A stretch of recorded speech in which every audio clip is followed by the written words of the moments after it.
meetings. But I do want to let you know that it was unanimously approved in April by both the State Senate Transportation Committee and on the floor with the full Senate. So it moves on now to the Assembly side.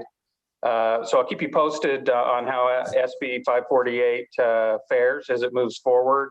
It mentioned at the last meeting was the retirement of Rick Rattray, your program manager, and in between his retirement and getting on board a new program manager, we've been blessed to have Rick continue with us in the project as a consultant in a role that keeps things moving along. And so you'll note that on the agenda today, towards the end of the agenda, we have an extension of my spending authority to keep Rick actively engaged in the project until we get a new Deputy Executive Director, Program Manager on board. We've been actively engaged in that recruitment, getting a lot of really positive responses. We have interviews next week. So I'll keep the board tuned in to how that moves forward. But I would expect that at your next meeting in June, you'll have an employment agreement to consider. This will be an employment agreement with the Rail Authority. And also there's a couple of others who have been historically seconded, at least one other that had been seconded through BART, who is absolutely key on the project, and an employment agreement as well for that individual. So we'll have a robust discussion at the next board meeting in regard to the Rail Authority and its employees. Also, just wanted to let you know the ValleyLink Executive Steering Committee's meeting this month, and they've been actively engaged. I apologize for all the acronyms in that paragraph of all those different agencies involved in helping guide the ValleyLink project, but wanted to make mention that as we look forward to NEPA in the near future and PAED, which is your project approval environmental design with Caltrans, they'll play a critical role. We've been actively engaged with the congressman back in Washington, D.C., and also with our assembly members in Sacramento in regard to funding for the project. I put in the staff report a couple of recommendations that our congressmen have made for the project, and now those recommendations are being actively reviewed in committees back in Washington, D.C., and I'll keep you apprised of how those fare within the committees and what assistance you might be able to provide there. And finally, just a mention as we get closer to NEPA that in working very closely with the FTA, we're updating our ValleyLink funding plan with our general engineering contract consultant WSP and PGH Wong, and also our project schedule. Those are both requirements as we enter into a partnership with the FTA being the lead on NEPA. So we'll have some information about that for the board to consider in near future board meetings.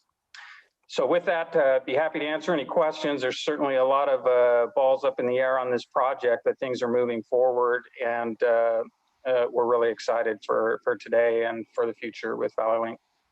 Thank you, Michael. I want to say that, Michael, thank you for keeping all the plates spinning and not dropping a single one. I know that I personally appreciate it, and this board tremendously appreciate all the hard work and the continuing support that you seem to be able to gather out there for our project.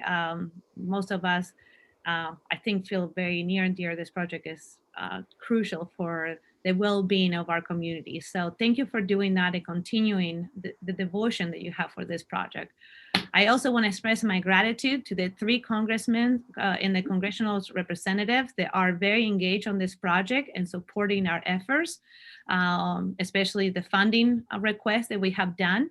And particularly, I want to send a big thank you to the Congressman Harder, who is working hard on the behalf of our project for our communities and our funding. So I don't want to, I know that twice this week I have conversations with Congressman Harder on our project, including, not counting today, this morning when we met on the One Voice trip for our San Joaquin County. So thank you guys, and thank you staff, Marianne and everybody else, and Rick for continuing to support and doing all the hard work behind the scenes. very much appreciated. With that, is any questions from anybody? And I see no hands raised. I will move to the next agenda item, number 6. Number 6, adoption of resolutions regarding the certification of the final EIR impact report and the project approval of Valley Link project with the funding requirements by the California Environmental Quality Act. This is an action item. I want to turn this to Michael to do the presentation, and we'll go from there first. Michael. All right. Well, I think there's a couple of slides here in my piece of the presentation, but we also have Diane Cowan, who has been the project manager with this environmental document. She's with AECOM. And then we also have today with us Rich Walter, who is working with AECOM to deliver the project from ICF. So a real expert with the environmental piece of this project. So I think, Candace, you teeing up the slide deck? No, they're doing that on their own. They're driving. Oh, gotcha. Michael, I can share from here. Yeah. Give me a second. I apologize for this. No, you're fine. I have it up. Hold on. I mean, to not skip a beat, my 2 slides are pretty simple, and it's really just a huge thank you to everyone for a monumental effort in delivering this environmental work. And the first slide after this just title slide is really the project timeline that we have worked through in delivering the EIR. So Rich, if you wanted to go to that next slide. Just a brief pause. I mean, we basically began this process in the fall of 2018.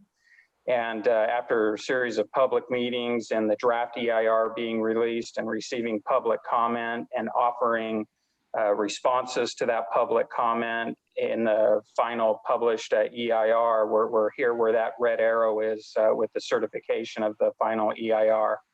And of course, from here, once the EIR is certified, we really anticipate diving into the NEPA process to clear the project environmentally with the federal government, and also with final design, and then on into construction. So the following slide, Rich, go ahead and go to the next, is really just the project objectives that the board set when they initiated the environmental work and with the project in general. And I'll just I won't read them all, but I'll briefly just tell you connectivity was super important in the Northern California mega region, particularly in regard to housing, people, and jobs. You all know that the disconnect there and the resulting super commutes and horrific congestion that's on the 580 corridor, which this project provides an alternative to. We wanted to establish rail connectivity between BART's system and the ACE commuter system. And we'll talk about that in the presentation as we move forward and we look at the project. We wanted to pursue a project that could be implemented quickly and be cost effectively. And this project is entirely within existing transportation rights of way. So it fits that goal, that objective. We want to be a model of sustainability. And we have talked about that as a board, and we have cleared in this document technology with the train that includes zero emission as one of those technology alternatives that we looked at. We have talked about utilizing the property for at the O&M facility, the 200 acres provided by the city of Tracy for this project for solar and for the ability to generate energy for the operations and maintenance facility, as well as a potential for generating energy for the train system. And of course, we wanted to support the visions that are out there with public transit. And so you're in the California State Rail Plan. You're an important piece of the connectivity within that state rail plan. And you have been included also most recently in the California High-Speed Rail Plan as an important connection into the Bay Area from high-speed rail. So these are your project objectives. They're good to keep in mind as we walk through the next series of slides and we talk about certifying the environmental work for this project, the CEQA work, as well as adopting a preferred project. So with that, I'll let Diane have a few slides, and then I think Rich finishes up the slide deck and the presentation before questions. Thank you, Michael, and thank you to the board chair and to the board members for having us here today on this exciting day. So let's talk a little bit about the station and alignment alternatives that were evaluated in the draft EIR. So going from west to east or from left to right, we have the Dublin Pleasanton BART station, which would be include a Valley Link station at this location. So it'd be a great multimodal opportunity. We are in the I-580 right-of-way for this segment of the alignment, and it runs over to the east to Isabel, where there would be a station as well in the I-580 right-of-way. Moving east on the I-580 right-of-way, we would then have a South Front Road alternative station. So that is an alternative to the Greenville station, which is just to the east. Between South Front and Greenville, we come out of the I-580 right-of-way and head into the Alameda County Transportation Corridor or right-of-way. And the Greenville station would be a potential location for a connection with the ACE service. So heading up into the Altamont, we continue in that Alameda County Transportation Corridor right-of-way, and we do have a alignment alternative located in the Altamont called the Stone Cut Alternative, which essentially allows a slight straightening of the alignment in the Altamont. So then moving to the east, as we hit the county line with San Joaquin County, we then are in the Union Pacific Railroad right-of-way. In that right-of-way, we have essentially two variants of design. Those would include either a single track where we are sharing track with the existing freight, or a double track where we would be on a separate track, shared track with freight. So single track or double track variant. So we also have, as we enter San Joaquin County, the operation and maintenance facility alternatives. Those are also called on this map, the OMF. So we have the Tracy OMF as well as the West Tracy OMF alternative. We then have the Mountain House Station and a Mountain House alternative station location. As we move further east, we come to the Downtown Tracy station, which has two parking alternatives that are included for that Downtown Tracy station in the EIR, or Environmental Impact Report. Then heading east to River Islands, we have a station there, and all the way up to North Lathrop, which is another potential connection with ACE. So those are our station and alignment alternatives evaluated in the draft and included in the final environmental impact report. Next slide, please. So the staff recommended preferred alternative for today includes 7 stations. So the Dublin Pleasanton BART intermodal station, where Valley Link would be located, Isabel in Livermore, the South Front Road alternative in Livermore, the Mountain House alternative in San Joaquin County, the Downtown Tracy station in Tracy, the River Island station in Lathrop, and the North Lathrop station, which is the ACE intermodal, also in Lathrop. The operations and maintenance facility would be the Tracy operation and maintenance facility. The staff is also recommending to utilize the Stone Cut alignment alternative in the Altamont Pass. Next slide, please. So some future decisions that will come back to the board are on vehicles and initial operating segment. So the below were all cleared in the environmental impact report, but decisions on which alternatives are implemented can be made later. And this really allows the board and the authority maximum flexibility. So the vehicle technologies, as we all know, are changing, almost seems daily. And so we want to make sure that the authority has the ability to take advantage of the changing nature and technologies that are going to be available when we go to operation. It also allows for a maximum flexibility for operations and getting agreements with host railroads.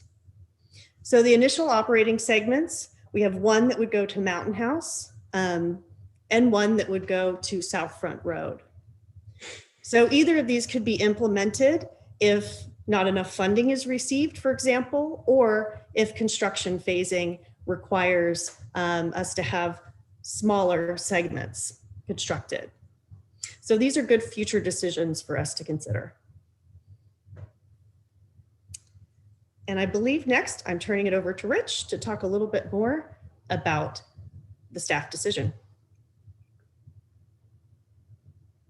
Great. Hopefully you can hear me okay.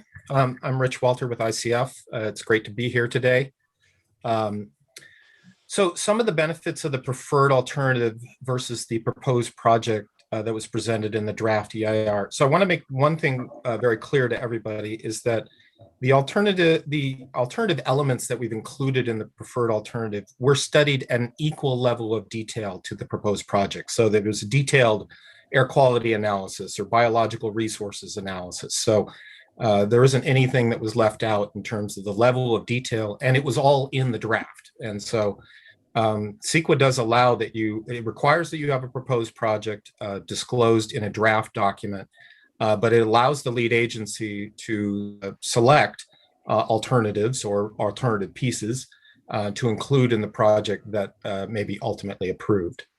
Some of the reasons for that the staff is recommending the selection of the South Front Road and Mountain House station alternatives includes avoiding some significant and unavoidable impacts that are associated with either of those originally proposed stations. And those include some special status wildlife species where habitat is present at the two stations. A wildlife movement in particular was a concern that was raised by commenters and the California Department of Fish and Wildlife. Those impacts would be less with adoption of South Front and with the Mountain House station alternative. Also, the two recommended station alternatives are in areas that are better planned for development compared to some of the other locations that were not, the adjacent areas are not planned for development. And so we would avoid some of the land use conflicts that might otherwise occur. In addition, there's also reduced impacts to important farmland at the Mountain House with the Mountain House alternative station, as well as special status plant species. While we analyze all the different impacts that are required under CEQA, there are a few significant unavoidable impacts, which I'll review briefly here. The first is agriculture. We do have some conversion of important farmland. We have mitigation identified in the EIR for conservation easements on agricultural land, coordination with property owners and utilities, maintaining agricultural access and equipment crossings to minimize those impacts. They are reduced, as I noted, with the selection of several of the alternative elements included in the preferred alternative. This is disclosed primarily as significant unavoidable due to a fairly recent court case about the use of conservation easements that requires this kind of disclosure. But we're doing all the mitigation that is standardly done for agricultural resources. Air quality, we have a localized air quality impact that is identified in the EIR in the San Joaquin Valley during construction. We actually mitigate all the construction emissions to a less than significant level, but there's some special requirements in the San Joaquin Valley about analyzing very local, very close to construction type ambient impacts that we can't avoid with the mitigation. Similarly, we have some localized health risks associated with diesel emissions of construction and of the trains immediately adjacent to I-580. These health risks actually on a project level, if you just look at our project alone, we don't have those significant impacts. This is cumulatively right now primarily due to trucks. There is emissions along the I-580 that is greater than the Bay Area Air Quality Management District's threshold for cumulative effects. We contribute a small amount that's below the project threshold, but because we contribute a small amount, that is still under CEQA disclosed as a significant unavoidable impact. We have mitigation of advanced emission controls on all of the new operational vehicles, as well as mitigation requirements during construction to minimize both dust and criteria pollutants and diesel emissions. We also have what's called a voluntary emissions reduction agreement, but if you adopt today, as we recommend, the mitigation monitoring plan, this emissions reduction agreement would actually become a mandatory part of the project. It's just a term of art that it's called a VERA that the air districts use. And during operations, the battery electric multiple unit would also reduce impacts if that is proven feasible and selected later. The last significant unavoidable impact is noise. We have some construction and operational noise at certain receptors, not everywhere along the line. It's fairly close to construction, within a couple hundred feet, at certain locations where we might sometimes have nighttime construction as necessary to support it. We have a noise control plan and a phase program to reduce operational noise, addressing the operational impacts. I've covered most of this about air quality. Just want to emphasize again that this is not a regional impact. We have regional air quality benefits. So we're reducing ozone precursors and particulate matter overall, both in the Bay Area Air Quality Management District, including in Alameda County, as well as in the San Joaquin Valley. We have benefits to air quality overall, but we have a few of these localized, very close to construction or operational impacts that we've identified. So overall benefit, but some localized discrete impacts. And as I've mentioned, the technology variants can help to contribute to reduce some of those effects. In the public draft EIR, we got 32, about 40 comments, comment letters, contained a lot more comments than just that. Most of these were from federal, state, regional, and local agencies, including cities and the counties along the route, several organizations, a number of private companies, and 8 individuals. You can see that the agencies sort of dominated in terms of the volume of comments as well as the letters, but there were some substantive comments from the other parties as well. This is a very brief summary. All of the comments are included in the final EIR, and all of them are responded to. This is just a summary of some of the issues raised. It's not a comprehensive list. There were some comments about support for the project. There was some advocacy for other projects or other alternatives, and we responded to all of those in detail. There was some requests for clarification about different alternatives. What do they mean? There was a request for additional mitigation measures, and we did add some mitigation measures or added additional detail to address some of the concerns that were raised by different commenters, whether agencies or individuals. We made there were requests for clarification, some concern expressed about impacts on biological resources in the Altamont Pass in particular, but also in some other areas.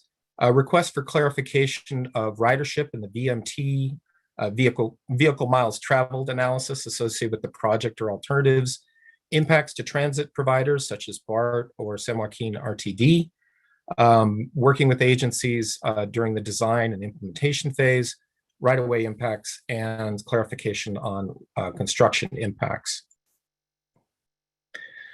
Some of the key revisions that are in the final EIR, we clarified certain mitigation measures and amplified them in some cases. We made a number of text revisions and clarifications in response to the comments we got.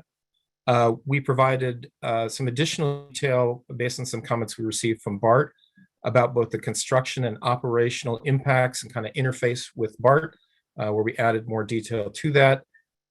We had a revised access alignment, River Island Station, that fortunately didn't raise any new significant impacts, but it was something that we looked at and could accommodate based on request.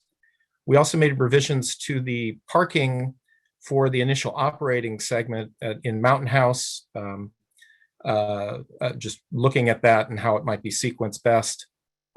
Additional air quality analysis requested by the San Joaquin Air District, and additional explanation of the project and one of our alternatives, the bus rapid transit alternative, ridership and the vehicle miles traveled analysis. And so there was some key revisions made to the document. And I believe, Diane, are you doing these next two? I am, but Rich, you might want to take a second and just talk a little bit about some of the and acknowledge some of the late comments. Oh, thank you. Yeah, I was reminded of that earlier, and thank you for reminding me again. We did get a number of comments that came in after the final EIR. The final EIR went out on April 30th.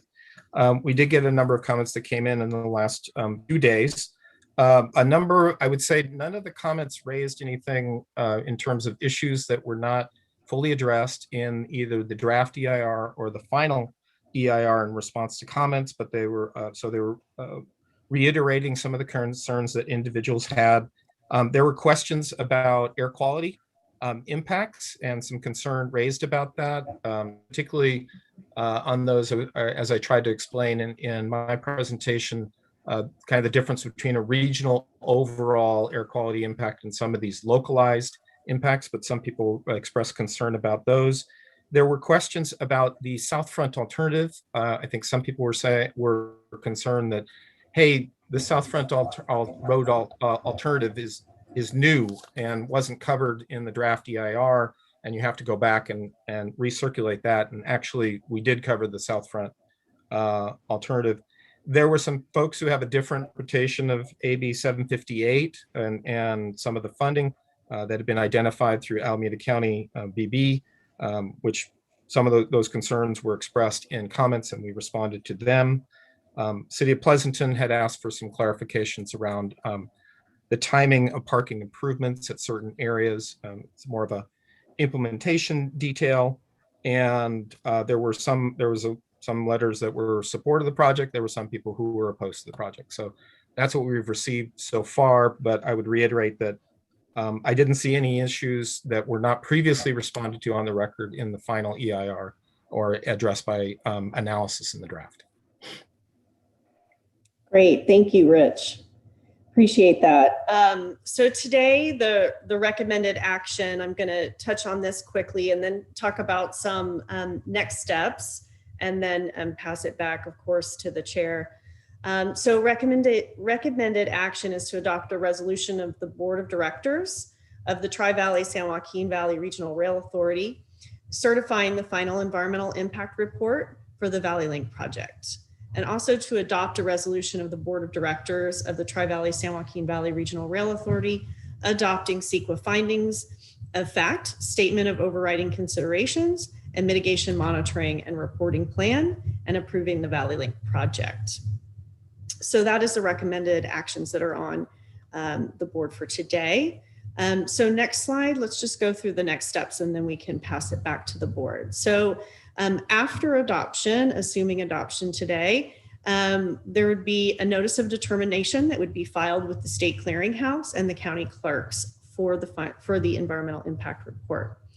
Of course, work would continue and it would continue with Caltrans, Union Pacific Railroad, BART, all the local jurisdictions, as well as the state and federal government. And that would happen through the advance of design. So as we start to move towards the next phase of design, continued coordination would occur. So additional federal, state, and local funding sources will of course be sought. I know that's a big thing that we look to the board chair and others to help with. And it sounds like there's great progress on touching base with both federal and state agencies and individuals to assist. So then finally, initial studies in support of compliance with the National Environmental Policy Act, or NEPA, would be undertaken. And that's the federal environmental process that sets us up nicely to be able to receive any federal funds. So those are the next steps after adoption in regard to the project. So with that, I will pass it back over to the board chair. Thank you. Thank you, Diana. what we're gonna do today, we're gonna get to the board's questions, the members' questions, and then I will open the public comment. And then we'll address, we'll go back to staff to see if any clarifications need to be done. So with that said, is any board members having questions, concerns, comments? And I see none. Have any hands up? Oh, there we go. Any hands up? Paul. Paul. All righty. Paul, you have the floor.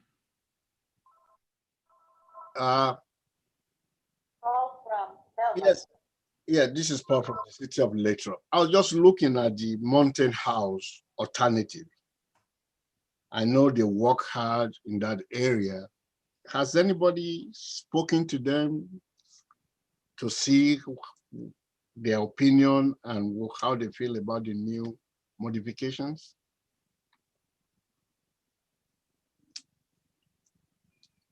Michael. Yeah. Is that, hold on, before that, is that all your questions, Paul? We're gonna try to. Oh, okay. So on the other, at the boat modification, those line where we are looking at maybe single tracking or double tracking, I thought we had agreed on double tracking. But if single tracking, how many miles are those before you cross over finally to San Joaquin County, I believe?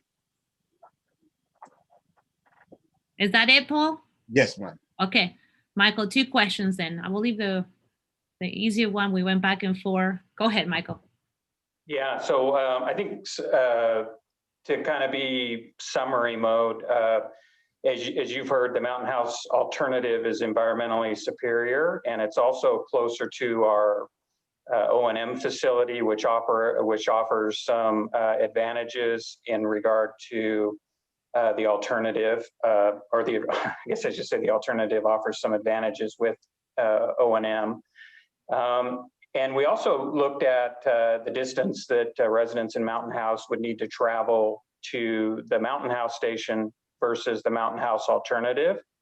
And we saw that it was less than a minute in additional travel time to the Mountain House alternative with some options to how a resident might travel actually to that Mountain House alternative station. So as we've chatted with staff at Mountain House and others there at Mountain House, it appears that they're supportive of a Mountain House station that would be environmentally superior and would function well for them. As far as the single track versus the double track, Rick, you want to take that one? Rick's our program manager, recently retired, but I think he's going to be around on this project a long time. I mean, he just has a lot of appetite to get this project done. But I'll tee it up, Rick. I mean, we took a look at what was needed to get to 12-minute headways throughout the Valley Link system as part of this process of arriving at a 15% design and the environmental work. And we do have substantial areas with double tracking or passing lanes. However, we do not have a double track throughout the entire system, which would be pricey. And Rick, I'll let you go from there. I mean, other than recognizing that. Well, it's funny. I actually have the notes right in front of me from when we were asked to look at the incremental cost of double track, and just in segment 1, which is the highway, to double track the entirety was $1 billion additional beyond what we need for the passing sidings. And then in segment 2 over the Altamont was 238 million extra to double track the entirety. And then close to 200 million for segment 3 to double track that. But that's got some clarifications and uncertainty as we negotiate with UP what that really means and what that really looks like with the crossings and the industrial leads that they have. So it's quite a significant effort for not additional runtime to go double track the whole way. Thank you, guys. Is any other board member that have any questions? I'd like to recommend that we go to public comment because public comments may end up generating additional questions. And with the board comments, we'll find ourselves in a position where somebody's going to move it and second it and then vote on it. Well, we will not do that, John. I promise you. Yeah. I want to have the board's questions, and maybe that will alleviate some of the comments on the public, and then the public comments will be addressed by staff. Kathy, any questions? Yes, thank you. I do have a couple questions. My first question is, I'm wondering if design of the North Pedestrian Bridge at the Isabel Station is included in the preferred alternative. Question one. And my second question is also wondering if design of the overflow surface parking at the Isabel Station would be included in the preferred alternative. And it looks Thank you. like, and thank you, Kathy. And it looks like Rick, you're up for that question. Well, I can answer that. Yes, the overcrossing to the north is included in the environmental and would need to be considered in the design of the station, absolutely, as we move forward. And similarly with the parking lot at Isabel,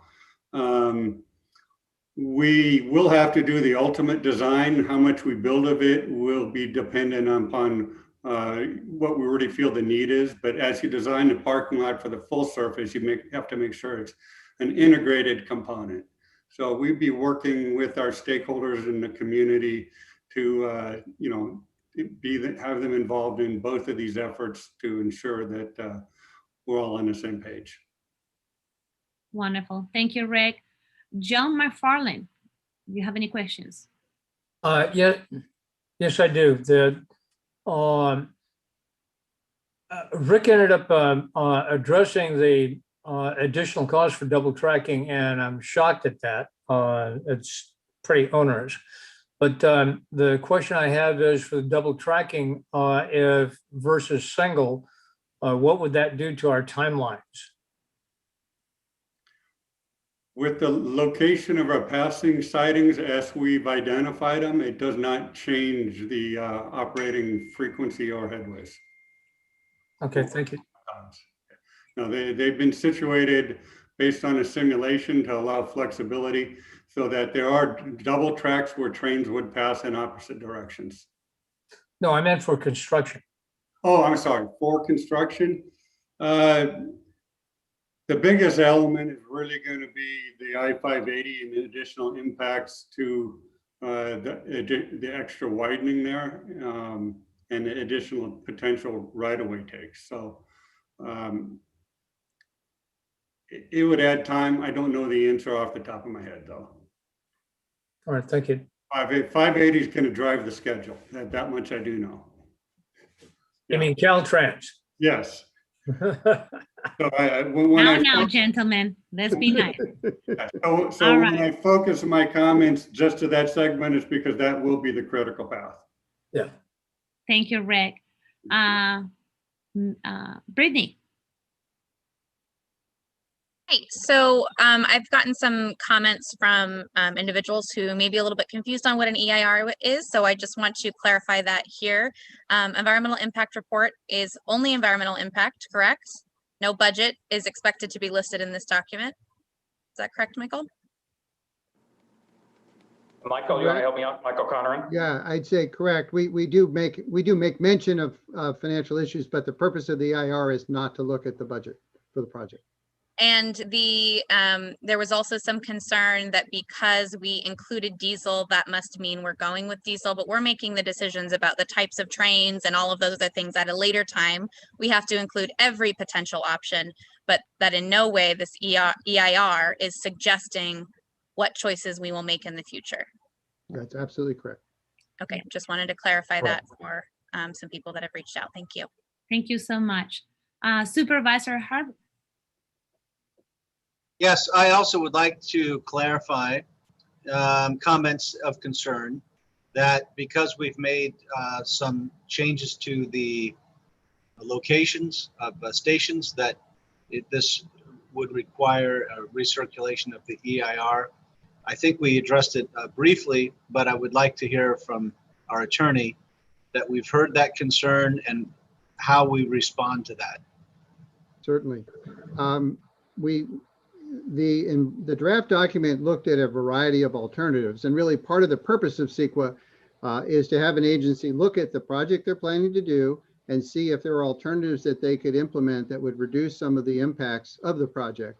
And so it's absolutely contemplated in CEQA that between the time you start out with your draft document and the time you adopt the final document, that you may well choose to have one alternative rather than another, particularly in light of the environmental impacts. And I think you can see from the two in particular that were chosen, the Mountain House Station alternative and the Tracy OMF facility, both of those reduce some really significant wildlife and other sensitive habitat issues. So the system worked the way it's supposed to.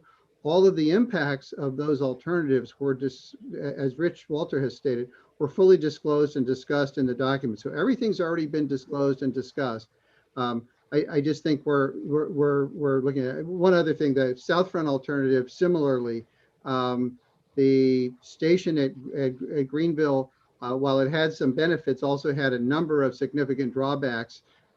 Some of them environmental, again, endangered species. There are also some seismic issues, and it also was outside the development boundary. So for those reasons, we found basically better alternatives, but everything was fully disclosed. There's no need to go back and recirculate everything because all the information was already included in the document. We're simply choosing among the options that were already fully discussed. Would it be fair to say that approval of this current proposal is environmentally superior than we had originally contemplated as a result of the work that we did? Right. Yes, I think that's Yes. Okay, thank you. And a lot of head nodding over there saying yes, which is great news. Thank you. Thank you, Supervisor. And seeing no other hands, oh, there, Director Karen. Stepper. Yep, Director Stepper.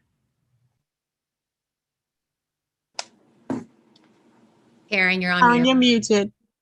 It's very helpful that Marianne and Michael Tree spent time with us about some of these questions on the EIR. And I just wanted to make sure I understood that it was Stonecut that was, instead of Greenville, that was giving us the more natural contours that looked like it was going to affect our speed and be a big improvement. Is that correct?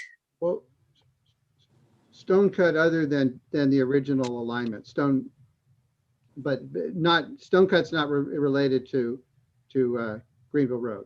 Yeah, it's at the very top of the Altamont Pass, and it's a straighter alignment. The main reason for that is operational, to basically have a shorter service time. But we analyzed that in full the same way Michael was describing for any other alternative. So the Stonecut is proposed. It's a shorter service time. Is it also potentially going to help us with what vehicles we choose down the road because it is straighter or follows the contours? Is that correct? I would defer to Rick Rattray on that because he's closer to that on our Yeah, in terms of vehicles, it won't necessarily affect the vehicles, but it does shave quite a bit of time. It also avoids the historic tunnel, which would force us to single track in that area because we can't widen it because of the history of it. And that was really doing some of the constraints to where we could put passing sidings between that and a curvature, which was affecting a lot of things where we put run times, and additionally some of the cost of the double tracking. If you can imagine, you got a windy curve and you got a bunch of windy curves and you got trains every 12 minutes passing each other, the slower you go, the more you need. If you got it straighter and you can go faster, you need less, or passing sidings will be further apart and you'll save money. So not only do we save time for the passenger, we save money on passing sidings and the complexity of that. Great. I thought that was a great improvement. So thank you. Thank you, Director Stepper.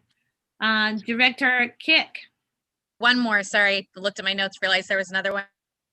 Some people are concerned that Southfront other than Greenville means that ACE will not be connected. I know that's not the case. Can you explain to any viewers that we will still connect to ACE just at a different location? It would not be Greenville. The ACE connection would be over the hill. Is that correct? That's correct. The connection's at North Lathrop. I would note that the South Front alternative for the system as a whole produces higher ridership for Valley Link than the Greenville option that was in the original proposal. Thank you for that clarification. Thank you. All right, with that being said, we're gonna open this to public comments. And we'll take all the public comments at once, and then we will close the comment publics and address the comments with our staff. So Candace, could you please open the public comments and let me know who is first? Okay, we have two people with their hands up right now. The first one is Adrian Brandt. Yes, thank you. Am I And on? I'm sorry, before we get started, we're gonna start the clock again in a minute. I wanna make sure there are 3 minutes per caller, please. Go ahead, Adrian. Okay. Yeah, I'm concerned just to that last question. I think one of the main goals that I was looking for, and as I recall reading in your own goals paperwork, was that you would establish an ACE connection in the Tri-Valley. And to have the connection pushed all the way to the far east in Lathrop, to me seems somewhat, well, greatly diminished value, because once you're either on Valley Link or ACE, you're pretty much committed. They don't touch again, ever again, really. That's, so I think for me, that's a big concern. I did hear the staff comments about ridership and so forth, environmental issues, but I'm very disappointed. I thought that was a major goal, and all along with Valley Link was to get a Tri-Valley ACE connection so that either system can serve as a feeder to the other system. Depending on where people board, it would be beneficial to have a connection as far west as possible. And instead, now we're left with a connection which is at the extreme eastern end of the service. Seems to me silly and well, not silly, but quite a bit less useful. So that's my main concern. Thank you.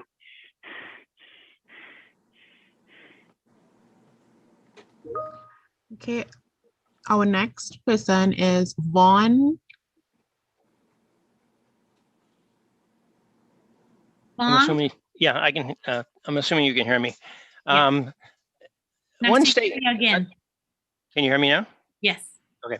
One statement of fact that I'd like to confirm is, based upon your projected ridership and the projected growth in the corridors, both on the other side of the Altamont and here, 2040, assuming the train is running and it's meeting the ridership that you project, there will be more cars coming over the Altamont and more cars coming through the I-580 corridor than there are currently now, and were currently back in 2016. That's from the numbers that you've provided, that's the fact. So when you claim you're going to be reducing the greenhouse gases or people coming over the, driving over the Altamont, yeah, that's true, but that's it's such an insignificant number. The traffic will and the greenhouse gases will be far higher than they are now, and regardless of what kind of technology you use to come over the Altamont.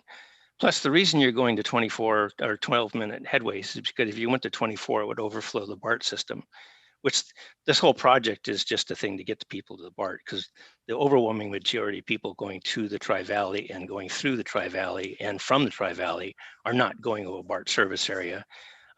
Several members of the board have mentioned that previously in the last 7 or 8 years when you're going over this. My one question is, since it would overflow the BART system, what happens if your system happens to be successful? What if you doubled the ridership? Where would they go? BART wouldn't be able to handle them. Even in their projected growth, they wouldn't be able to handle the load you're putting onto them. So what are you going to do then? What if this is really more successful than even you think it would be? Thank you. Thank you. Thank you, Mr. Van. And we have another caller. Yes. Dan Ariola. Hello, good afternoon. I know the caller. Thank you, Councilman Ariola, for calling, and nice to hear your voice. Go ahead. Absolutely. Yeah, this is Councilmember Dan Ariola from the city of Tracy. I just wanted to thank the board and the staff for the incredible work that they've done towards Valley Link, and I wanted to absolutely express my utmost support for the final EIR.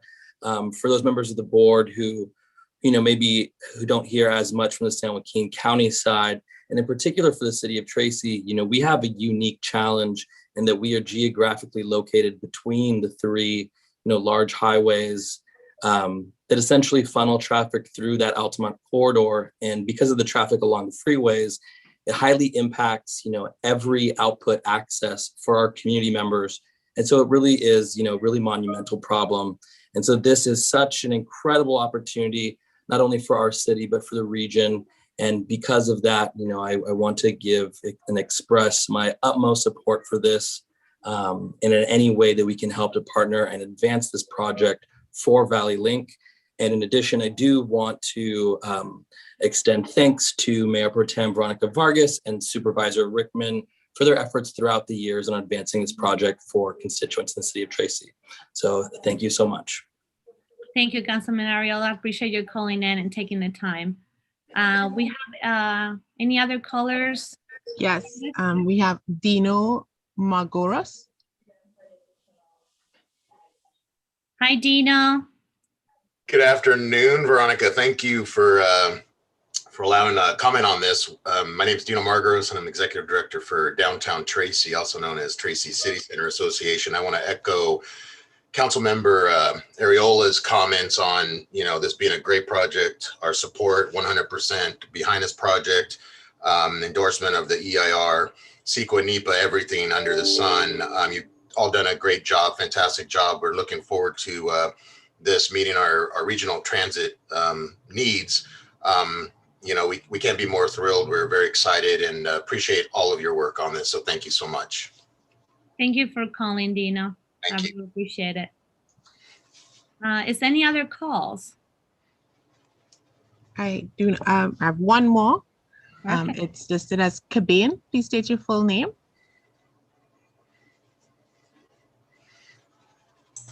My name is Donna Cabane, and I did submit some letters. I don't know if they're going to be read into the record. So I just wanted to briefly go over some concerns that I had. I respectfully asked that the authority reject the preferred alternative because it would impose severe health impacts on residents in the Tri-Valley for years to come.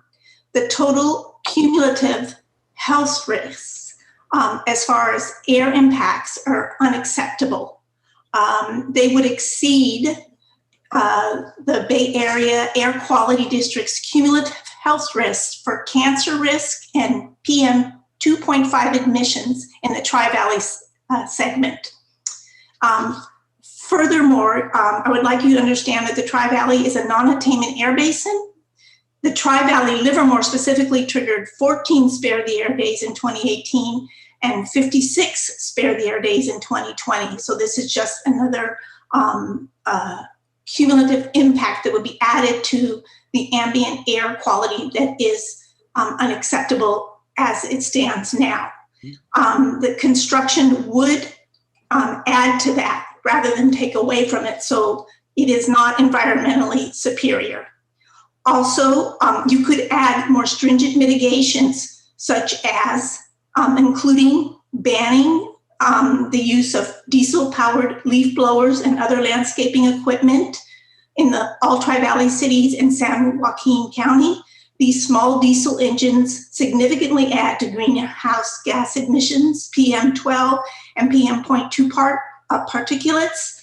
And this has been found by the Tri-Valley Air Quality Community Alliance. Adopting these measures would reduce air quality impacts much more effectively than what is being proposed. In addition, the noise and vibration impacts are unacceptable. They are above all the Tri-Valley city limits for decibels at 70. And especially at nighttime, this is unacceptable. How will residents sleep with ongoing noise levels this high for years? Furthermore, there will be unacceptable noise levels from the trains in operation that will go very close to Pleasanton schools, specifically Amador Valley High School and Livermore Kaiser facilities where you can't build a sound wall. So these noise strategies, reducing strategies will not mitigate when multiple trains are operating concurrently. And you really need to look at that because noise impacts are serious, again, especially those at night. So for those reasons, I would suggest that you recirculate this document to make sure that the residents along the south front. Donna, you have to wrap it up. You're out of time. Okay, I just one sentence. Okay. I want to make sure that the residents along Franklin Lane and McGraw Avenue were noticed about the hearing and about the change in the station. Okay, thank you, Donna. I appreciate your time.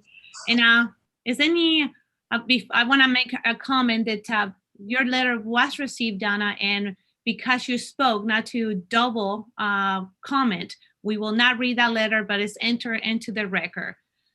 With that being said, we'll move to the next caller if we have anybody else over there. Yes, we have another one, Alice. Okay. Can you hear me?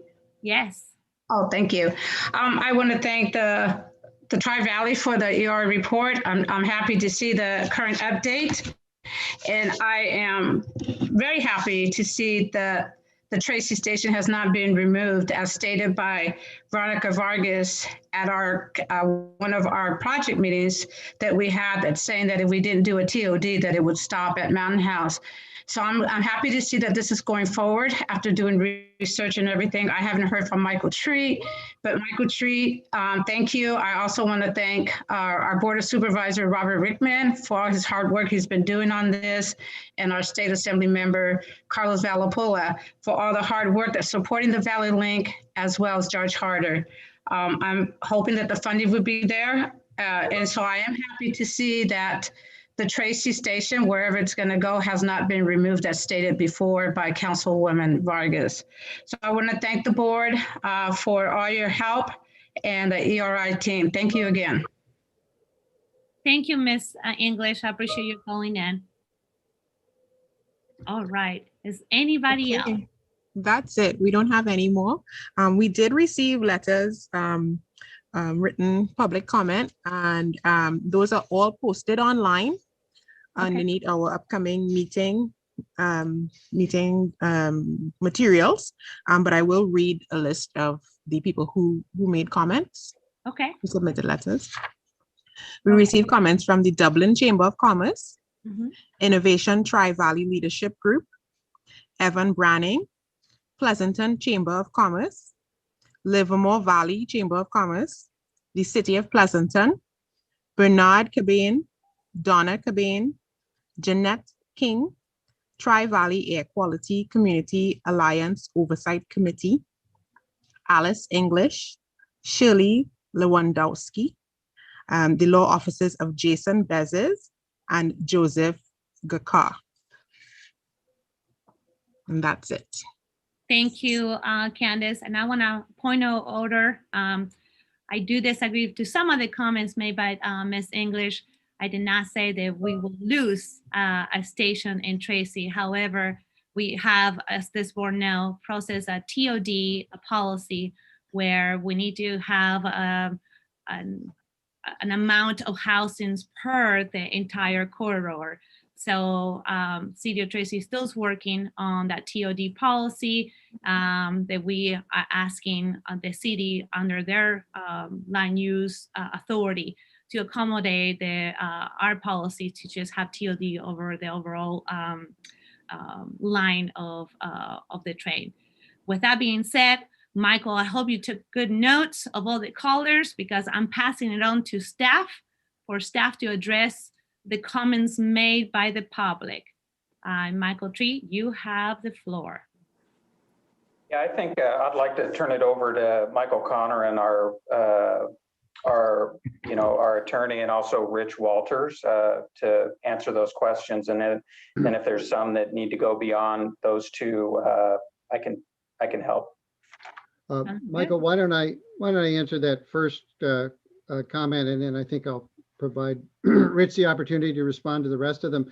The question regarding a connection in the Tri-Valley, there's also was a letter that questioned whether the authority was required to provide a connection, and it is not. If you look at a map and you really consider the projects that ACE is undertaking, they have extensions going to the city of Sacramento and to Natomas, as well as going south to Ceres and Modesto, and potentially to meet up with high-speed rail in Merced.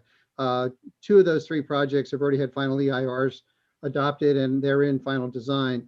And so if you think about it, there will be quite a few people who are on the ACE line who at the North Lathrop station could get onto our service and then connect with BART, and that connection would happen in the Tri-Valley. So I think the requirement in the statute is certainly met by that.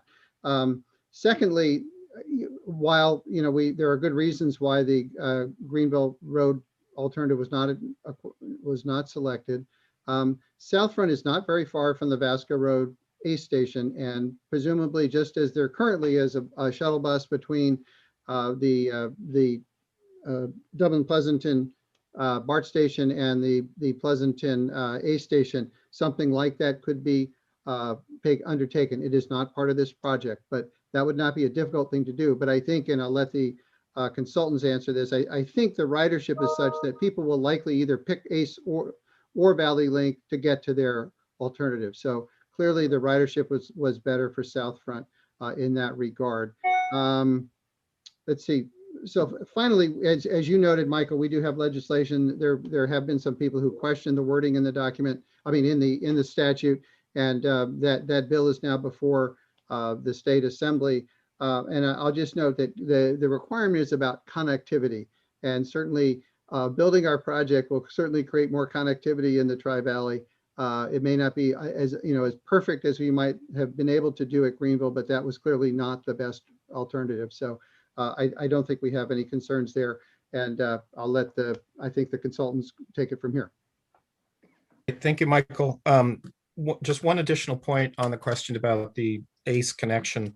I think it's important, this project. So as you go west from North Lathrop, Valley Link would have stations in River Islands, Tracy, and then Mountain House, essentially, west of Tracy.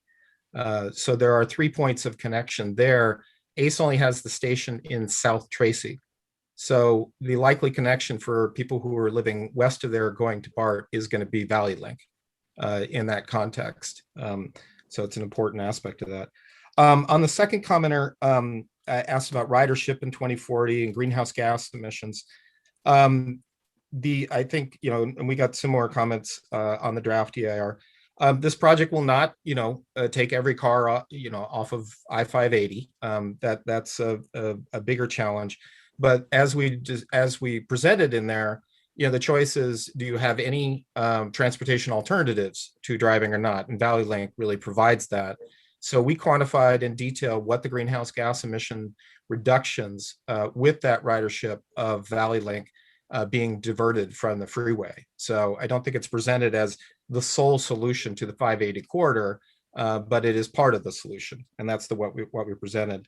Also, there was a question about, like, if we're successful, which obviously I think, by working on the project, hope as it is, would we overflow the BART system, and were we including anything about our headways and design, to deal with the overflow? Actually, the service plan of up to 12 minutes per 12-minute headways, every 12 minutes, was really to respond to various stakeholders about providing a BART-like service, and providing that frequent option, which does provide that. In addition, we worked with BART and we did analysis of the impact on the BART system, at the interface and downstream, and we didn't find that we were overflowing it, to use the term that was used in the comment. There are some, potential improvements that we would work with BART to address, but we did not find that we were overflowing the system in an adverse way. On some of the comments about health and cumulative, issues. I would note that the use of the cumulative is very, it's very narrow in the analysis. And again, it concerns I-580. And so you have an existing issue with truck diesel emissions where you have some emissions that are greater than the air district's thresholds. And we contribute in a small way. We actually did our analysis in a very conservative way, which we did not assume that the trucks get any better than they already are at present. And there is regulation and change over the fleet that's likely to actually reduce those emissions over time associated with trucks. We didn't include that in our analysis as kind of a really worst case to do that. As far as mitigation to ban landscaping diesel equipment, the authority doesn't have that authority. You do not have that authority to ban it in the cities. That would be something that would be up to the air district. We of course have included mitigation in our project to use hand tools or to electrify where we can, where it's feasible. Not all of the heavy equipment that's available, much of it cannot be electrified at this point, particularly in remote areas, but where we can, we actually included that as mitigation requested by the air district as a modification between the draft and the final. So we're trying to do what we can. Construction noise, as I noted in my presentation, there will be some, and this would affect people closest to construction along I-580. I would want to note that relative to operations, we actually don't have significant impacts in the Tri-Valley with the project. We do have some significant impacts in the San Joaquin Valley, and we do have mitigation to address that as feasible. We don't share any tracks with other rail systems in the Tri-Valley area, so that's a little bit different context. And we also don't have at-grade crossings, so we don't have to hit the horns, and horns is a major source of noise. That's why we have some impacts at very discrete locations, primarily associated with those crossings where the federal requirements make us do that. We had actually a typo in one place. We don't have any impacts to the Amador Valley High School. That's actually in central Pleasanton, which is far from our route, so we would not affect that. But there was I know where the commenter got that, so it was our typo on our part.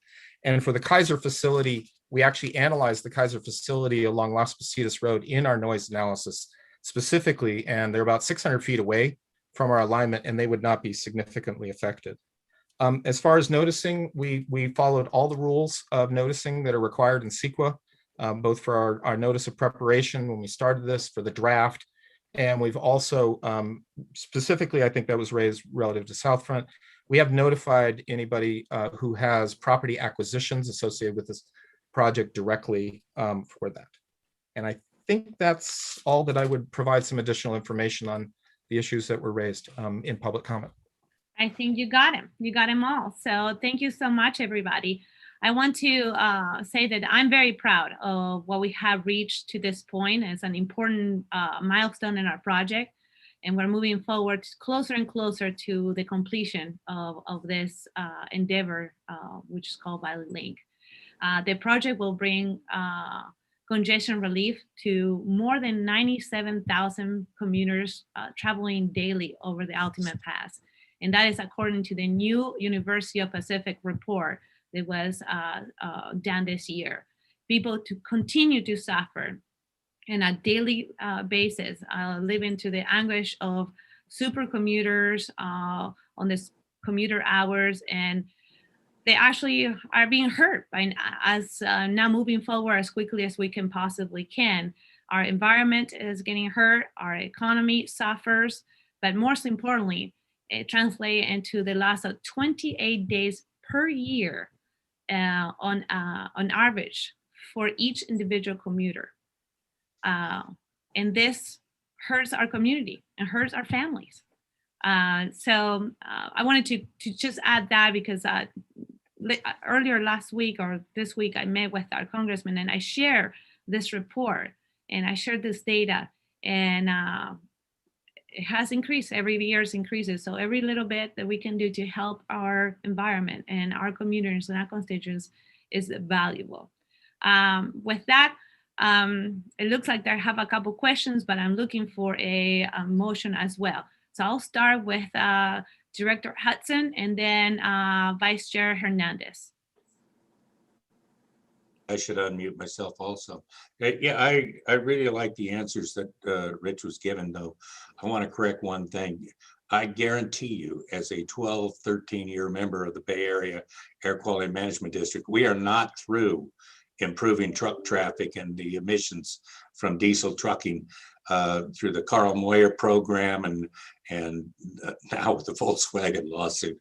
We pour millions into this, and we go out into San Joaquin County and give them grants, and it will continue as long as there are drayage trucks going in and out of the Port of Oakland. And anybody that lived around the Port of Oakland 10 years ago that goes by there now can notice a distinct difference. This idea that greenhouse gases are going to get higher, then why are we wasting our time even thinking about it? Because frankly, the path that we're on is to reduce them. And Valley Link is a big part of that. There's the construction part of it, and then there is what we're going to do afterwards. It isn't just to get people to BART. I can tell you that as a person that has 40,000 employees at a business park in my city. They're very interested in what's going on out there. And if you really think that it's just business as usual, I ask every one of you to go out. I don't know how you're going to get in, but talk to the builders at River Island, because they'll tell you where all of the buyers are coming from. But it doesn't matter, because you're not going to be able to get any more people on 580 when it's 6, 7, 8 in the morning. That's just, it's gridlock. But the kinds of engines that we're going to use, the kinds of cars, the kinds of trucks, this is going to change. And time, and I believe that's what you were bringing up, Chair Vargas. Time is an important part of what we're trying to do here. I mean, if you're going to spend your life on the Altamont, and I have for the last, well, few years, as I was originally a resident of Stockton that went into the Bay Area, you're going to notice a difference. I know when not to drive over there. Usually it is a day that ends in Y, but I mean, these are the kind of things we're trying to change. And I think this will make a difference. And the time that we take talking about it is time we're taking away from the actual construction. And that's what's bothering me, maybe because I'm getting a little older. But I think you're on the right path with this. You can't have stops everywhere. That's what's killing the freeways. Mm-hmm. I mean, we just spent billions, 100 million coming from the Air District to electrify the Peninsula Corridor. So people are wising up to this. Before COVID, 100,000 on that track, 400,000 on BART. We'll find a way, if we get that many people on there, to improve. Is John still on there, Portland? But the reality is we need to move forward, and now. And this plan is ready to go. My points. Thank you, Director Hudson. Vice Chair Hernandez.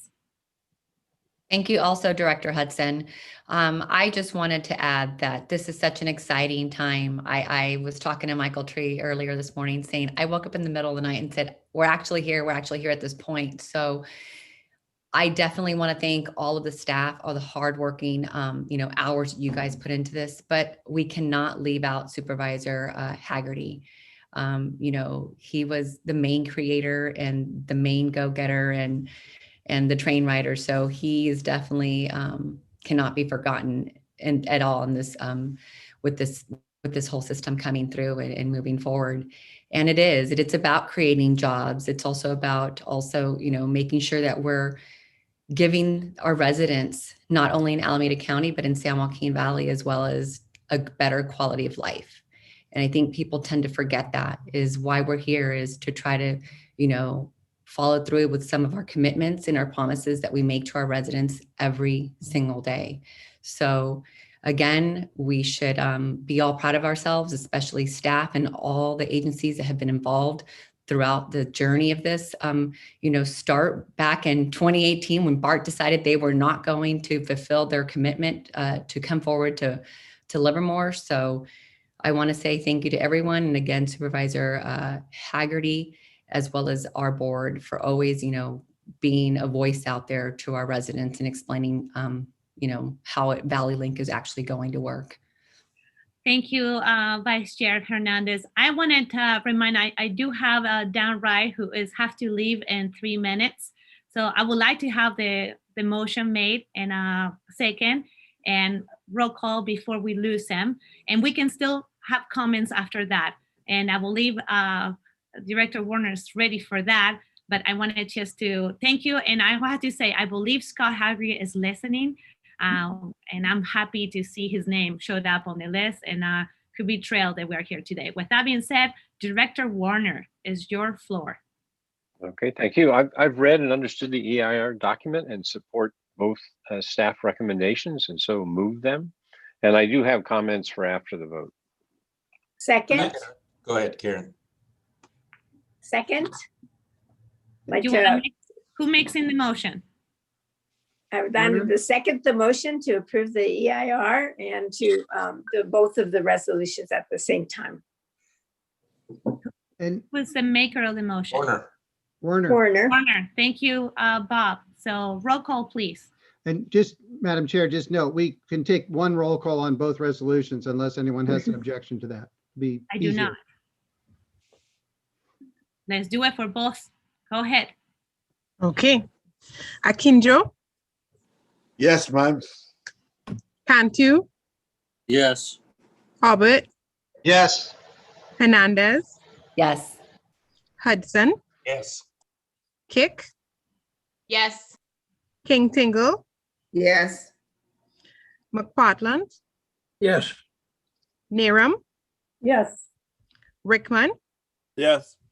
Stepper. Yes. Vargas. Yes. Warner. Yes. Wright. Yes. Zuber.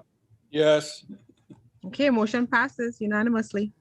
Awesome. Wonderful. Dan, right. Thank you for taking the time. I know that this was added to your calendar, but we certainly appreciate you being here with us today. No, not a word. I'm just glad I was able to get that vote in on the EIR. Thank you. Yeah, appreciate it. Thank you. Bye. Okay. Can I continue with my comments then? Yes, please, Director Warner. Thank you for your patience. Oh, no problem. I just want to also add that I strongly agree with the preferred alternative of the South Front station in lieu of the Greenville station. South Front is better for both the project and the city of Livermore, and it's environmentally superior. I also agree that the Mountain House alternative station is better for the project and environmentally superior. And finally, I agree that the stone cut alignment is preferable. Thank you, Director Warner. Director Tingle. Thank you. I'm glad that we've moved farther along on this project. The EIR draft has been approved. But what I do want to say is that even though the Mountain House station, I think it was the Grant Line Road was one of the stations that was put on the plate. I want to just make it clear that moving forward is what we need to do. And if it's less than a minute's travel time, that would be different for the station selection for Mountain House has been accepted. But the most important thing is that it's important not to do anything that's going to deter or delay this project. Forward movement is what we should do and keep our eye on the mark. And that's just getting cars off the freeway, getting people moved to where they need to go. So forward movement, I'm glad that's where we're going. Thank you. Thank you, Bernice. Thank you for everything you're doing to just coordinate forward movement within your community. We really appreciate it. Director Hudson. Yeah, I would just say ditto, Bernice. You give people options, they'll make the right choice. They're capable. I was feeling real good about this till Mayor Hernandez told me that Scott Haggerty might be listening to this. I've had a hard time getting out of his doghouse for so many years. Now you're telling me that we cut Greenville, which was one of his favorites. I'm going to have to start watching behind me when I walk down the street. He does not forget. Now I'm sure that he'll be happy that we moved ahead on this. I really wish he was listening. Not about Greenville, but I really wish he was listening. I think he is, and maybe if he agrees, we can bring him on the next item when we open it for the public comments. And Director Mark Fellman, do you have any questions or comments?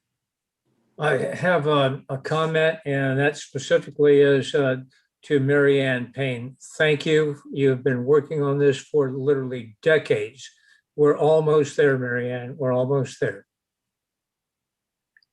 Thank you for that. And thank you for acknowledging Marianne. She's a hard worker and we're lucky to have her. If that Yes, is we all are. through, here. And if that's all, we will move to the next item and agenda, which is number 7, consideration to approve and adopt the Disadvantaged Business Enterprise Program Action, which I'm very happy. Again, this is a good agenda that we have today. We're advancing forward with this program, another big step in supporting our social equity. And this is a very important item. It's getting us ready and eligible for to receive federal funding and our Valley Link. And I am sure everyone is aware federal funding opportunity has been emerging rapidly in the past few months. So with that said, I'll open for staff and then for public comments.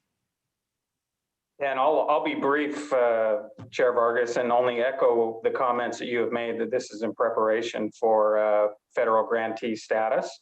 So I'll turn the time over to Michael Connor, and he can introduce his team member, part of the legal team that'll be talking to you today about your DBE plan that you have for consideration. Thank you, Michael. I'm very happy to introduce you to Catherine Sue, one of our team members. She's going to present to you the information regarding the adoption of the Disadvantaged Business Enterprise Program for the authority. Catherine? Good afternoon, everyone. I'm Catherine Sue, and I think Candace is going to be driving my presentation, so I'll give her a minute to put it on the screen. And we can move to the next slide, please. Thank you. So in order to be eligible for financial assistance from the U.S. Department of Transportation, Valley Link must establish a DBE program and submit it to the DOT for approval. We have prepared a DBE program in consultation with staff and in accordance with the applicable federal regulations. A DBE firm is a for-profit small business that meets the following requirements. First, it is at least 51% owned by one or more individuals who are both socially and economically disadvantaged as defined in the federal regulations. And second, its management and daily business operations are controlled by one or more of the socially and economically disadvantaged individuals who own it. Next slide, please. So the main objectives of a DBE program are to ensure non-discrimination in the award and administration of federally assisted contracts, and to create a level playing field on which DBEs can compete fairly for federally assisted contracts. The following slides will walk through significant components of the DBE program that we've prepared in a Q&A format. Next slide. So the first question we have is, does the DBE program apply to all Valley Link contracts? And the answer is no. The DBE program will apply only to those contracts that are funded in whole or in part by FTA assistance. The DBE program does not apply to contracts that are entirely state or locally funded due to California constitutional restrictions. And you might be aware of Prop 209, which was added to the California Constitution in 1996. It prohibits public agencies from discriminating against or granting preferential treatment to any individual or group on the basis of race, sex, color, ethnicity, or national origin in the operation of public employment, public education, or public contracting. There's an exception to Prop 209 for actions necessary to establish or maintain eligibility for any federal program where ineligibility would result in a loss of federal funds. So this federally required DBE program falls under that exception, and agencies must implement a DBE program on federally funded contracts. Otherwise, they will risk losing federal assistance. Next slide. Who will be in charge of the DBE program? So Valley Link plans to identify an individual to serve as the DBE liaison officer, or the DBE-LO, who will be responsible for administering the DBE program as required by the federal regulations.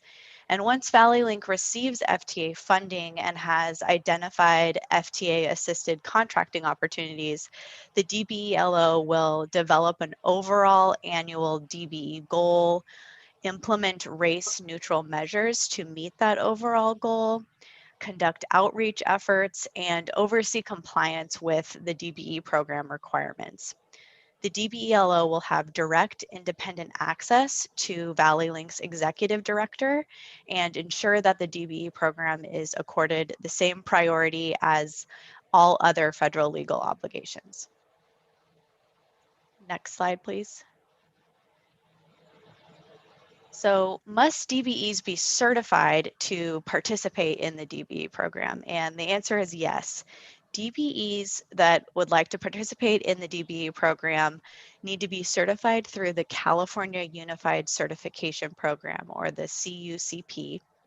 And Valley Link intends to become a signatory to the CUCP Memorandum of Agreement. Valley Link itself will not serve as a CUCP certifying agency. Instead, it will accept DBE certifications issued by other CUCP certifying agencies and rely on CUCP certification standards and certification determinations.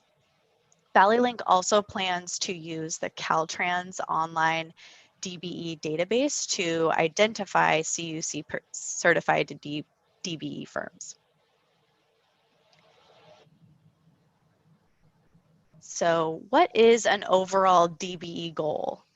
An overall DBE goal is an annual goal that represents an agency's determination of the level of DBE participation it would expect for its federally assisted contracts, absent the effects of discrimination.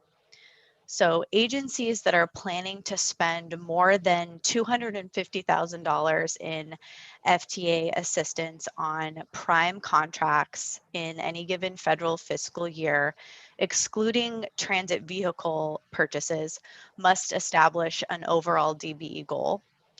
And the goal is developed through a multi-step analysis that is based on the amount of federal funding an agency receives, the types of contracts the agency will be letting, and the availability of DBEs that are ready, willing, and able to participate in an agency's federally assisted contracts.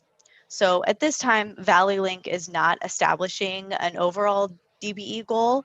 The agency will consider setting an overall DBE goal once it receives federal assistance and has a better understanding of its operational and contracting needs. Next slide. So you might be wondering why transit vehicle purchases are not included in the overall DBE goal. And this is because transit vehicle manufacturers, or TVMs, that bid on federally assisted procurements are required to establish their own DBE programs and their own overall DBE goals in accordance with the federal regulations. So only TVMs that are listed on FTA's certified list, or TVMs that have submitted a goal methodology to the FTA that has been approved or has not yet been disapproved by the FTA at the time of a solicitation, are eligible to bid on federally assisted transit vehicle procurements. How will Valley Link meet a future overall DBE goal? So once Valley Link establishes a DBE goal, it must use race-neutral measures to meet the maximum feasible portion of its overall DBE goal. A race-neutral measure is one that is or can be used to assist all small businesses. For the purpose of the DBE program and the federal requirements, race-neutral measures include gender-neutral measures. And some examples of race-neutral measures include, but are not limited to, procedures designed to remove barriers to DBE participation, participation in DBE outreach activities, using resources to locate DBE firms for performing necessary subcontracting work, and implementing a small business enterprise or SBE program. Race-neutral DBE participation is achieved anytime a DBE wins a prime contract through customary competitive procurement procedures, or is awarded a subcontract on a prime contract that does not carry a DBE contract goal.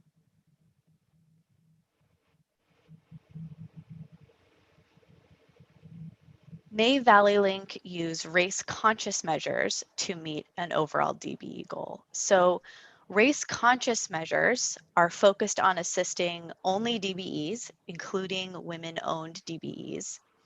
And an example of a race-conscious measure is a DBE contract goal, which requires bidders to obtain a certain level of DBE participation on a federally assisted contract with subcontracting opportunities. Race-conscious measures are permitted only to the extent an agency is not able to meet its DBE goal through race-neutral means. And it's possible that Valley Link may need to implement race-conscious measures at some point in the future if it's unable to meet its overall DBE goal through race-neutral means alone. But any adjustments to Valley Link's approach to meeting an overall DBE goal must be supported by a thorough evidence-based analysis that considers the DBE participation Valley Links has achieved through race-neutral means, the availability of DBEs able to perform necessary work, and evidence of discrimination, among other factors that are in the federal regulations.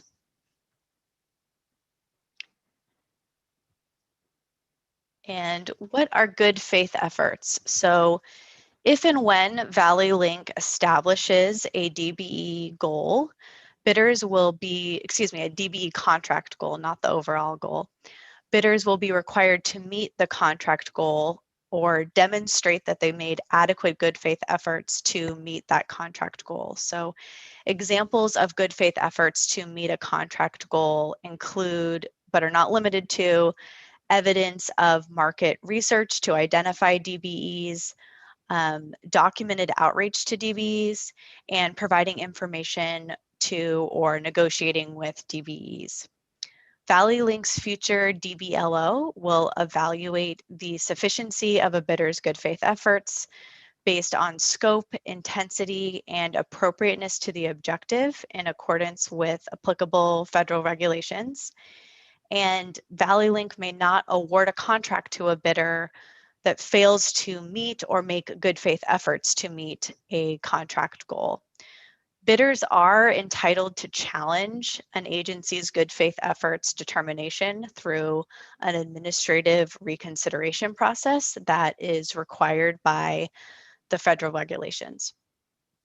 And I have a slide to allow for questions, but maybe I'll just summarize what we're asking the board to do really quickly before we open it up to questions on the next slide. All right. Thank you. Thank you. With that, I will open the public comment. And I believe that we have already a public comment, or person that wants to make a comment on this item.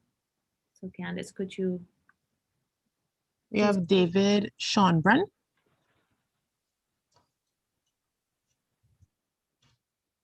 Madam Chair, David Schonbrun, President of TransDef and the Train Riders Association of California.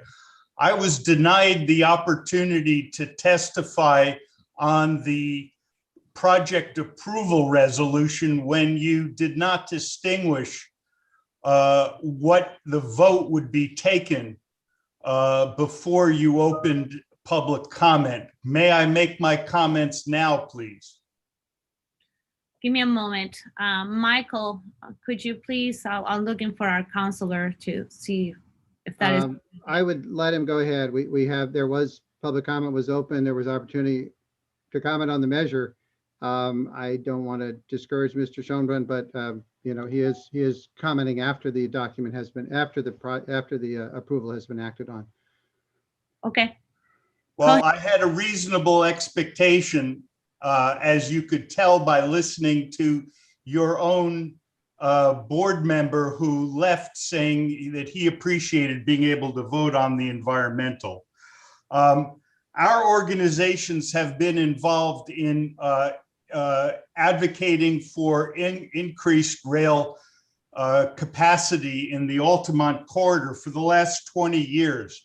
Given that context, we consider Valley Link to be a very poor and unimpressive alternative. This project is not only a boondoggle, it is an obvious attempt by Scott Haggerty to create a monument to himself. Both TRAC and Transdev have presented alternatives that would be far more cost-effective and quick to implement.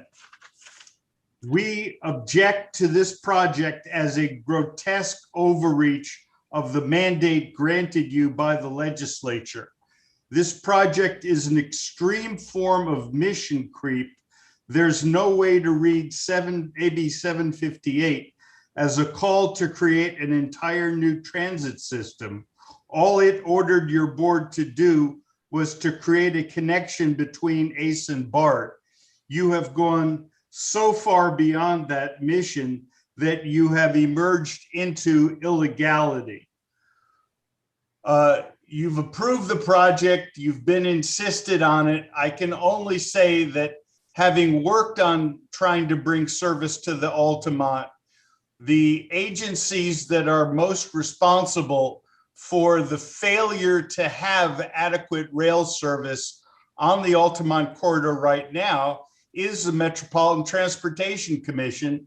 And in the effect of Supervisor Haggerty, in his actions on MTC, we saw no progress whatsoever on anything having to do with the Altamont until he put forward his, what we consider to be silly little project. So unfortunately, your agencies and your constituents have been deprived of a serious public transportation option and instead are about to do their best to waste over $3 billion on a very minor part of the travel needs in the Altamont corridor. Thank you for making it possible for me to speak, even though delayed. No problem. Thank you so much for your comment, Mr. Charlotte. We appreciate you chiming in. I will say that for somebody who has been working from the inception of this project, as a point of order, that I disagree with some of the comments made. I am been advocating and trying to get this project for the last 7-8 years off the ground, and I couldn't disagree more with the comments made before. But with that being said, Madam Chair, if I could I just want to note that many of the comments that Mr. Schoenbrunn made were addressed in the final EIR. Those issues have been considered.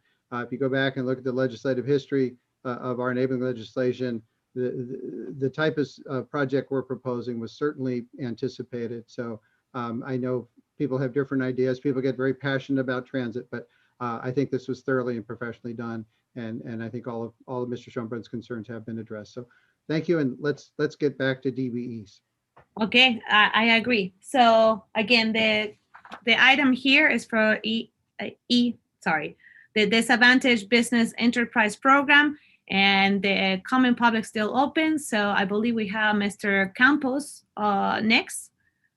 Joel Campos, would you like to make a comment? You have 3 minutes.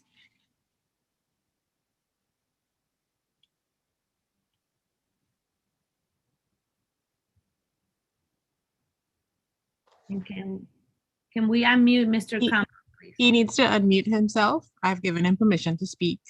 Okay. Mr. Campos, would you Okay. like to unmute yourself?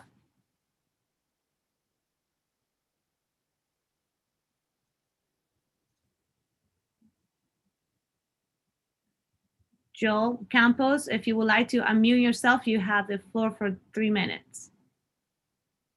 Do we have any other callers besides Mr. Campos? No, we don't have anyone. We have board members with their hands up. I see those, yes. Mhm.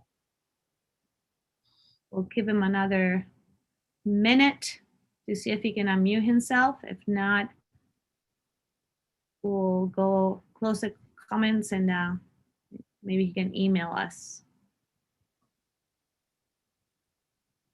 All right, It doesn't seem that his mic is active. there you are. Mr. Campos, are you, can you hear us? Hello? Still nothing. He's unmuted right now. Yes. Completely, I can see Joe Campos. Joel Campos. You are unmuted and able to speak if you would like to make any comments. All right. And he's gone. We'll close the public comments and we'll go back to our directors, board of directors. And I believe we have Paul first and John McFarland second. So Paul, you have the floor. Yeah, quickly, Catherine, this DBE, the outreach, as we all know, doesn't get to the right place on time. And most people don't even hear about it until things has been done or fulfilled. So what do you suggest that Valley Link do when it comes to this DBE and how to do the outreach? Well, I think a very important part of the program is selecting a DBE liaison officer. So finding the right person to serve in that role and giving them the resources they need and the time they need to perform those outreach activities well in advance of issuing the solicitation, and doing oversight throughout the program implementation is really important. And I know once federal funding is secured and you can move forward with this program, Valley Link intends to identify someone to serve in that role. I think that's a key component of making this a successful program. Thank you. Director McFarland. Yes, BART has a very robust DBE program, and I want to thank staff for having done all the work in preparation for this, and I would like to move the item. Go ahead. We can do that. Second Hudson for resolution 5-2021. Roll call, please. Akinjo, Yes, ma'am. Cantu, Yes. Hobart, Yes. Hernandez, Yes. Hudson, Yes. Kick, Yes, sorry, couldn't find a mute. King Tingle, Yes. McPartland, Yes. Neram, Yes. Rickman,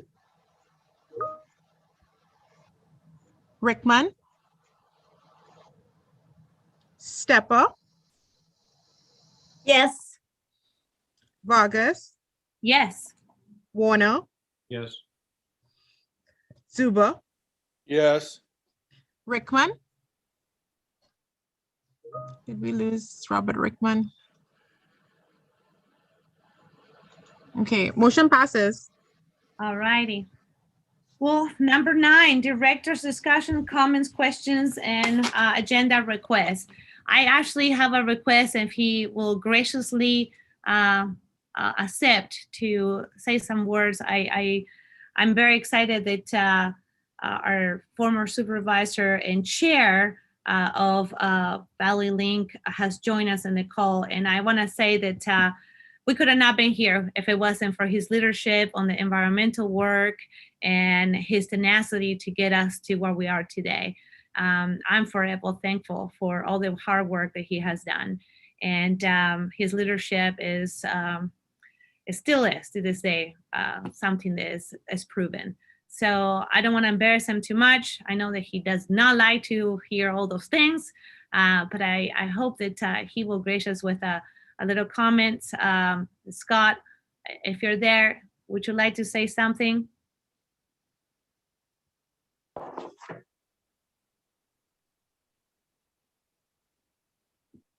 And you're gonna have to unmute yourself, Scott.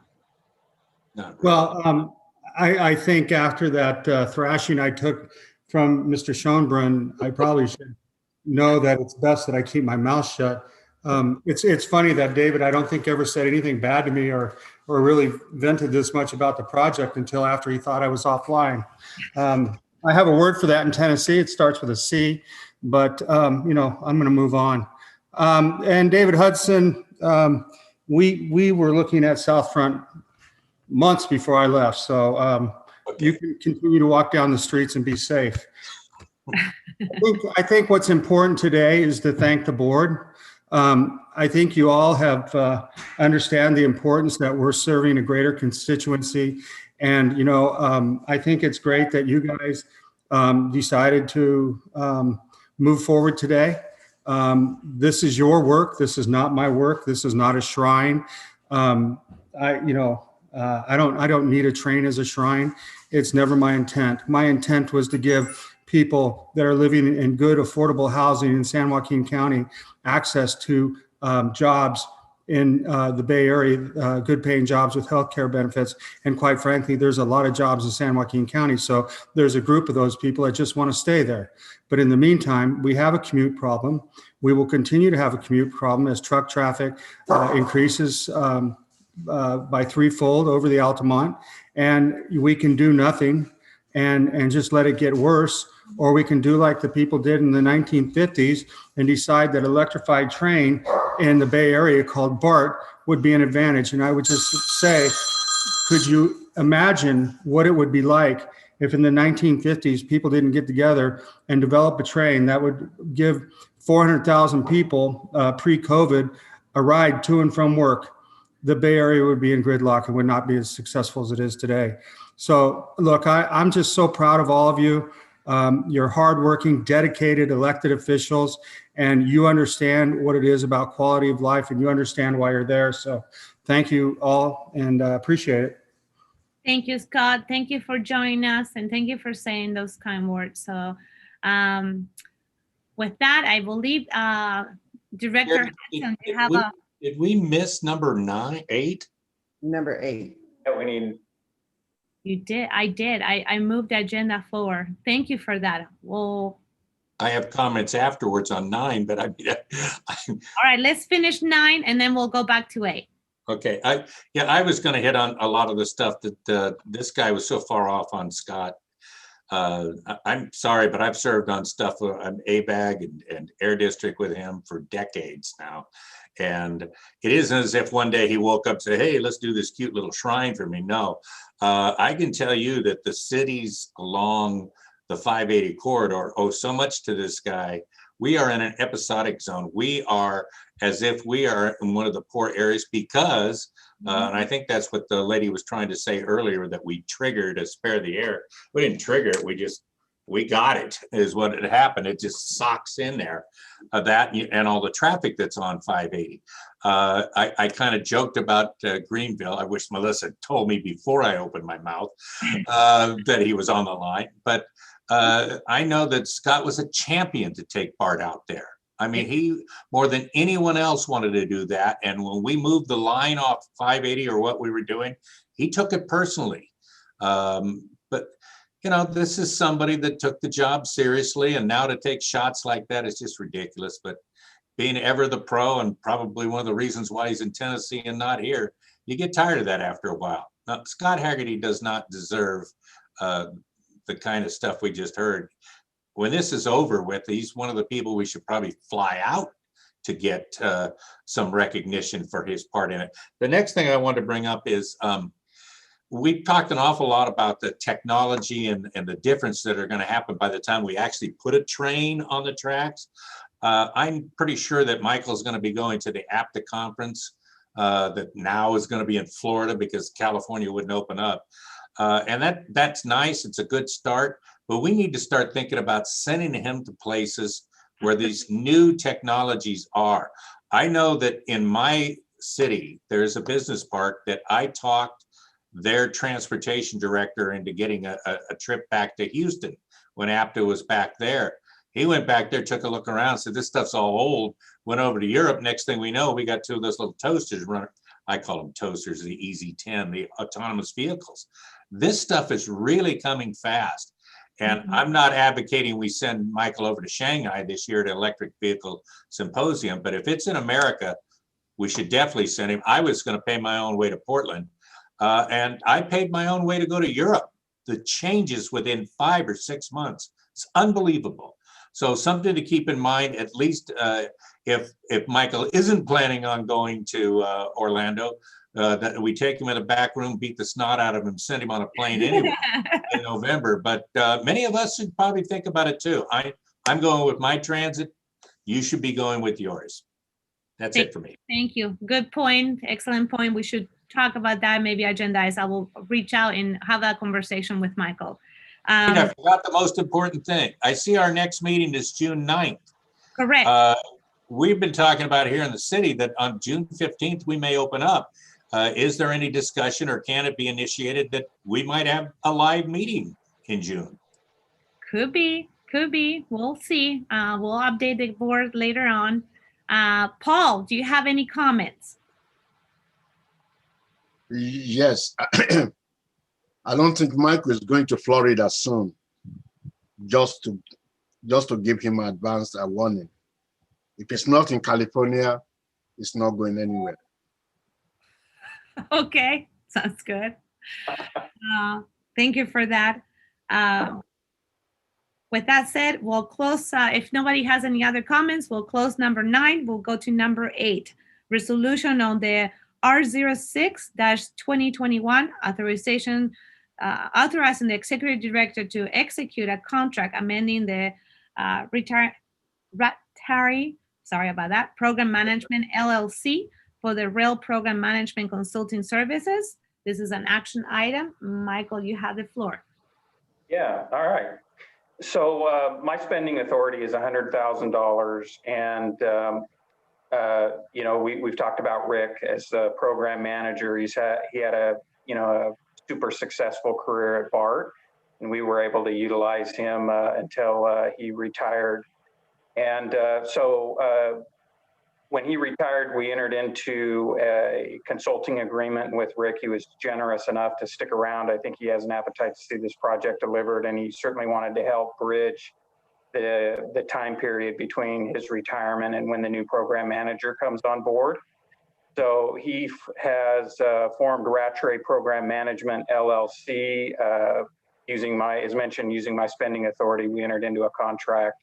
I don't anticipate that we will have a program manager on board at least in the next 60 days. I'll bring to you at your next regularly scheduled board meeting an employment agreement for your consideration with the new program manager, and then from there it'll probably be a 30-day notice for them or for that person on their end with their current agency. So the request is that you authorize expenditure up to an additional $100,000 for consulting services with Rick Rattray at Rattray Program Management LLC, and you accomplish that through the resolution, which is attached to the staff report, and it is for a period of 6 months.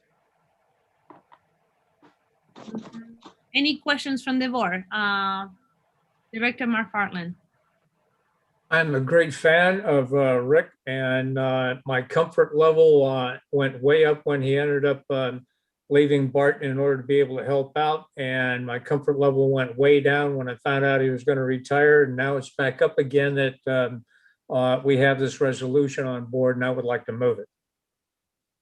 Before you move it, well, let's open up for public comment, and then I'll go back right to you, John. Is anybody else from the panel? We do not have any attendees with a hand up. Perfect. So we'll close the public comment. Back to our panel. And John, it's all you for your motion. I would like to move this. Second. We have a first and a second. Roll call, please. Second was Hudson. Correct. Okay. No. Akinjo? No? Oh, man, I'm so sorry. Haggerty's back. I get blamed for everything. It was Mayor Cantu from Manteca. My apologies, man. All right. It's all right. Okay, I got it. Akinjo, Yes, ma'am. Cantu, Yes. Hobbit, Yes. Hernandez, Yes. Hudson, Yes. Kick, Yes. King Tingle, Yes. McPartland, Yes. Naram, Yes. Stepper, Yeah, yes. Vargas, Yes. Warner, Yes. Zuba. Yes. Motion passes. Director Wright is back. Right? Yes. Wonderful. Do we have Rickman on the line? No. Okay. Awesome. Motion passes. Wonderful. With that being said, Michael, next meeting is June 9. I will probably offline would like to talk to you, see if we have any opportunities of having a in-person meeting, if that is doable, knowing that June 15th we're supposed to be open, but we want to be safe rather than sorry. So if it's not in June, we'll be probably in person in July. But June 9, 2 o'clock is the next meeting. I want to thank every one of you, ladies and gentlemen, for your hard work, for your support. This is a team effort, and I'm excited to where we're going next. I'm mainly excited because it's a buzz over there, not just in our region, not in our mega region, but Assemblyman Carlos Villaperua is a huge supporter. I know that the bill is on the floor.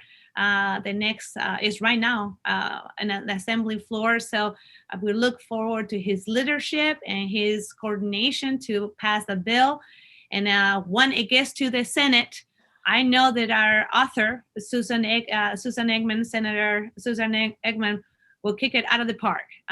She is a force to be reckoned with, and she's a huge supporter of this project. And I can't wait to see when the bill comes back to us and authorizing this board to build this project.